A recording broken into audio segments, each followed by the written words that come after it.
భృంగీచ్చ నటనోత్కటః కరిమదగ్రాహీ స్ఫురన్మాధవాహ్లాదో నాదయతో మహాసితవపుః పంచేషు నాచాదృతః సత్పక్షసుమనో వనేషు స పునః సాక్షాన్మదీయో మనో రాజీవే భ్రమరాదీపో విహరతాం శ్రీ శ్రీశైలవాసీ విభుః.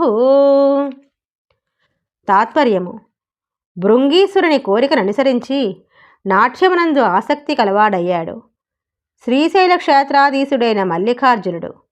ఆ పరమేశ్వరుడు గజాసురుని అహంకారాన్ని అణిచివేశాడు.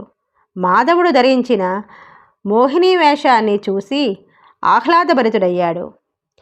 ఓంకారనాద స్వరూపుడైన వాడు, తెల్లని శరీరాన్ని ధరించినవాడు, మన్మధుడి చేత ఆరాధించబడినవాడు, దేవతలను రక్షించేవాడు అయిన శ్రీశైలంలో నివసించేటటువంటి భ్రమరాంబ మనోనాథుడైన ఆ మహాదేవుడు నా హృదయ పద్మమునందు ప్రత్యక్షమై నిరంతరము విహరించుచూ ఉండుగాక. నా హృదయమనే పద్మములో తుమ్మెద వలె ఆ భృంగీశ్వరుడుగా ఉన్న పరమేశ్వరుడు విహరించి నన్ను రక్షించి కాపాడి తనలోకి చేర్చుకోవాలని మనం కోరుకోవాలి.